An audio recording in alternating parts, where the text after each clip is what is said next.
be taken off that block, that's fine. I would love to see Dick or Danielle go home. One of the two. I don't care. I think that it poses statistically an unfair advantage because if I or Amber were to leave, then they control a third of the House. They control a third of the votes. Two people in a six-person game controls who goes home next week. Could be you, could be me, could be anybody. Yeah. But highly unfair. Same with the jury. So people have burned bridges and stuff. People have time to heal. They have a month in that house to heal. A lot of those people might heal and might realize that those people played the game pretty damn well and might vote for them. Right. So I would never vote against my brother. I would never do that. Mm-hmm. In the same sense, if one of them were to go, then you've got me, Amber, and Dick to worry about, or Danielle, either or, to worry about who wins HOH next week. Now, I will give you my solemn promise, my word, my oath, that I will make a 1 week alliance with you, saying that if we compete next week, if I win HOH, you won't go up, I won't backdoor you, I won't do that. I would expect the same from you if you're willing to play that role. I don't know. I don't know if that's too much for you to risk or whatever. But overall, then realistically, all you'd have to worry about technically is Dick or Danielle, depending on who you guys decide to side with. That would be one person in an HOH competition that you would have to deal with. And if it's a physical or an endurance thing, I would like to think that I've got a better shot than he does. Sure. But on the bat thing, I didn't prevail. So I don't know. Right. But those are the three things I think that I can provide for you for me, mm-hmm. given the position that you're in. And granted, I can provide things for Jess, but and the vote still stands for her. Mm-hmm. And I think that by offering at least the allegiance to vote to keep her off the tie-breaking thing, mm-hmm. keeps her out of the heat yet again. Sure. And I think for that's enough. Mm-hmm. So, but it's up to you. I'm just offering, I'm just playing it out, telling you what I can offer. And Sure. I think that trying to make the game a little more balanced for everyone and that's here is quite deserving for who's gotten here. Mm-hmm. By having something that's unbalanced and weighted as they are together causes a huge opposition that all of us will have to fight through if given the chance to do that. So say your thing. Well, this is what I'm going to say. I have not made my decision yet, and the way I go about things, it'll probably come 10 minutes before they call me into the diary room to go over what to do. I understand. Additionally, what I will say is that I completely understand your point of view, and I completely agree with the perspective you're providing.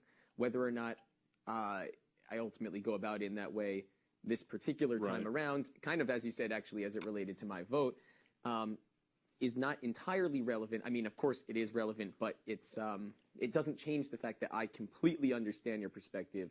We think very much alike in these scenarios, and I quite very much appreciate, your words and your thoughts on the matter, and I do have a clear and concise understanding of, what the options are available to me.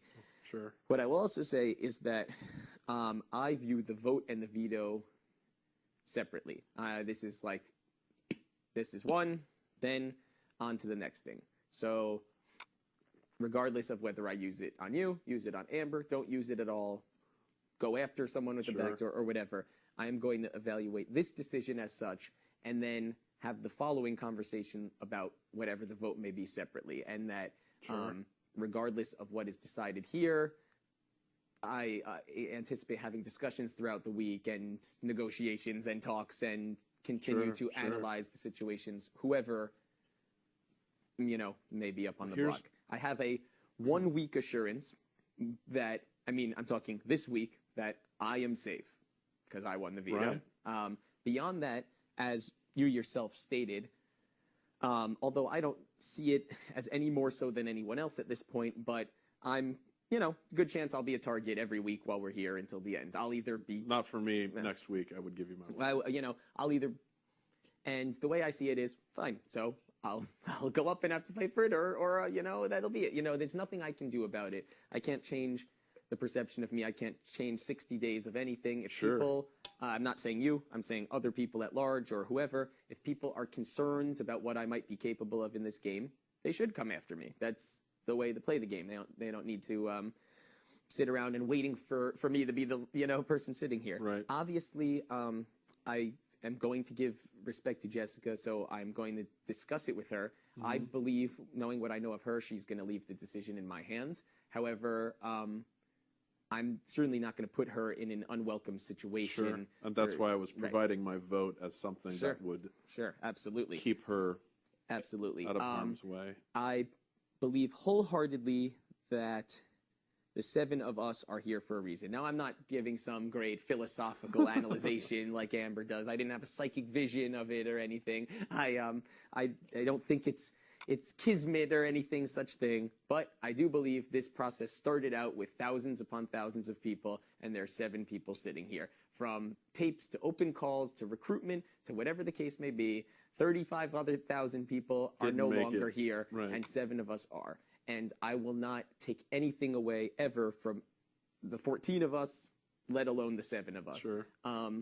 I consider everyone to be armed and dangerous and a viable threat at this point in time. I sincerely do. People think I'm threatening.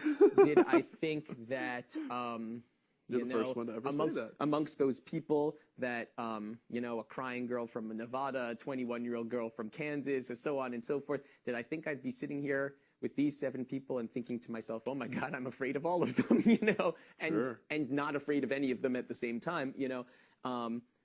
Never in a million years. But this whole thing has unfolded in a manner to me that's completely different than I expected. I thought decisions would be easy. I thought